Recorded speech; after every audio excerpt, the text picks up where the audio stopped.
Sebagian mereka sudah gak sabar hidup di tengah salafiyin karena terkekang tadi. Ya miskin, al-jannah wan nar bukan milik kita ya akhi. Surga dan neraka itu bukan milik kita. Faman ya'mal mithqala dzarratin khairan yarah wa man ya'mal mithqala dzarratin syarran yarah. Barang siapa yang berbuat satu amal kebaikan sekecil biji sawi pun, dia pasti akan melihatnya, hasilnya, buahnya dari amal baik yang dia lakukan. Dakwah, ilmu, niat, ikhlas, manhaj, wal bara'a min ahli al-bid'ah war raddi 'alaihim. Semua itu amal saleh. Faman ya'mal mithqala dzarratin khairan yarah. Dan barang siapa yang berbuat amal kejelekan sekecil biji sawi pun, dia akan melihat akibatnya, akan merasakan, dia akan menyaksikan. Apa saja bentuk syar itu tadi, pasti dia melihatnya, melihat hasilnya, melihat azabnya. Akan Allah tampakkan amal jeleknya itu dan azabnya dan iqabnya. Ya miskin, ayyuhal ikhwah, jangan sampai kita termasuk orang yang memperjualbelikan dan memperdagangkan manhaj untuk kepentingan abi ummi, kepentingan saudara kandung yang disinggung, kepentingan bisnis yang khawatir rugi, ya. Perusahaannya khawatir tutup kalau ngikutin salafiyin. Ini nggak boleh, itu nggak boleh.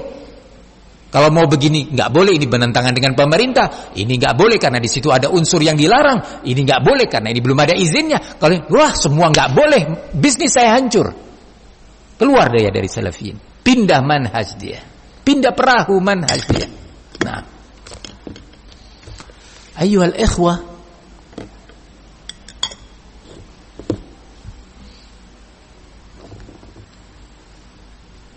penting diingatkan. Ada sebagian dai nggak sabar bersama kita karena nampaknya dia itu ingin dalam dakwahnya bervideo-video, berselfie-selfie. Nggak sabar, ingin tampil dia. Hati-hati ya talabatul ilm. Tabihu. La tabi'u manhajakum. Jangan kalian jual manhaj kalian dengan decak kagum para hadirin dan para pendengar, para pembaca dan pengikut kalian. Nggak sabar, subhanallah. Tiba-tiba dia menjauh dan sekarang sudah tampil di YouTube videonya, dia sudah memvideo dirinya. Ini yang dia inginkan. Nah, dan asal dia sudah membaca sebenarnya. Dia merasa sempit sebagai dai berada di tengah-tengah salafiyin, merasa sempit. Nah,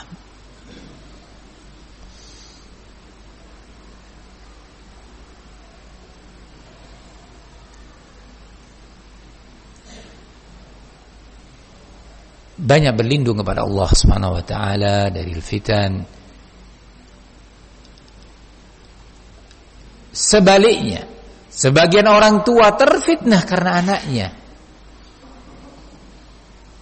Dia kagum kepada kepandaian anaknya, kecerdasan anaknya, prestasi putranya.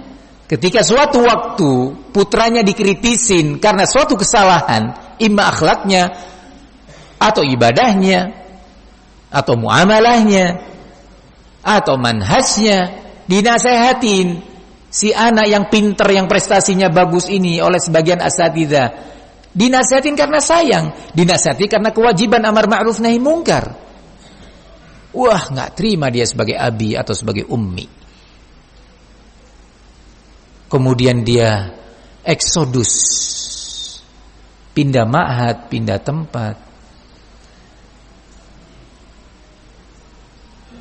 Dan ini terjadi, dan banyak contohnya.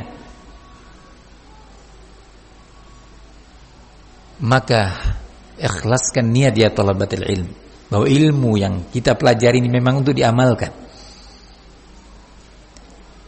untuk diamalkan, untuk diperjuangkan, untuk disebarkan karena Allah.